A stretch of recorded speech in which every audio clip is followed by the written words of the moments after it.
Here's an email from a listener who writes, "My name is Sarah, and I admire your ministry. I'm 19 and have listened to your sermons off and on throughout the last 2 years, and they have really helped me desire God more.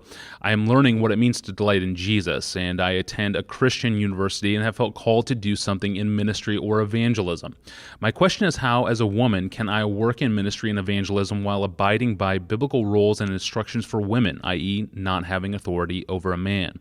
Pastor John, I would love if you could answer this because I am confused."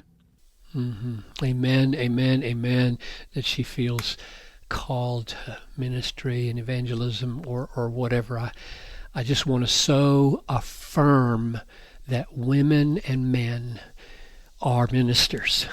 In no way does any biblical view of manhood and womanhood imply that men are out and about being active for Jesus and women are not out and about being active for Jesus, or in and about being active and Jesus for Jesus and their family. So amen to the question. And I would really encourage her or any of the other women who are asking questions. I've tried, along with Wayne Grudem, to ask 50 crucial questions. That's the booklet. They can get a free PDF of it at Desiring God, or you can buy the booklet at Amazon. 50 crucial questions in which I try to answer that question and 49 others. But here, just a few pointers. First, Sarah is right to care about both things, dreaming ministry and honoring God's pattern of how men and women relate to each other in all of life, both home and church and society. And she's right that the Bible is not as unclear as some people think it is on 1 Timothy 2:13. I do not permit a woman to teach or to have authority over men. Rather, she is to remain in quietness as she learns. Those two things, teach and exercise authority, are the very two things that distinguish an elder from a deacon. Elders are to exercise authority or govern, and elders are to be the authoritative teachers in the church. So what Paul seems to be saying here is that there should be male elders in the church. Not all teaching and not all authority are restricted from women in that verse. It's over men. There's a kind of authoritative teaching over men that is referred to there.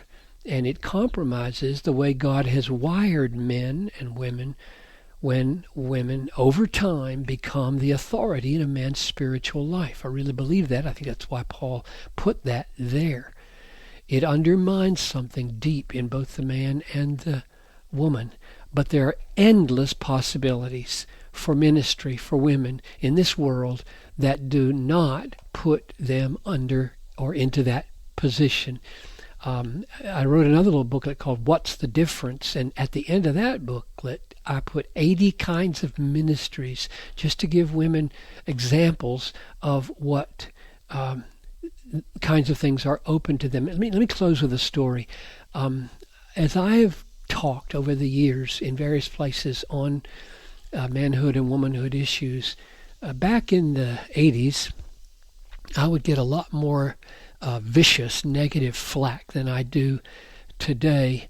And I can remember one young woman really angry at me saying, "How dare you call my calling to ministry into question?" And instead of saying to her, well, what I might have said, like, I'm not calling it into question, God is calling it into question. I didn't go there. I just said, it may be that you haven't misheard the voice of God, but that you've misapplied the voice that you heard. In other words, maybe God is saying to you, follow me, serve me, give your whole self to me. I'm going to use you mightily in my purposes on the earth to glorify myself and to save sinners and to build up saints. I'm going to use you for that. And then you maybe took it and spun that out in terms of, oh, I guess I'm supposed to be a pastor and have authority over men in that role. And I just said, maybe not. Maybe you've just misread the word. And then when they say, well, what are you saying we can do? My answer is 75% of the 7 billion people in the world, I just checked this to make sure this is a true statement, 75% of the 7 billion people in the world are women or under the age of 15. They have limitless needs of every kind, right? Physical needs and education needs and spiritual needs and relational needs and parenting needs and needs for rescue and endless needs that they have. And my response is, do anything you want. Care about them. Care about them physically and especially eternally, and minister in whatever way you can.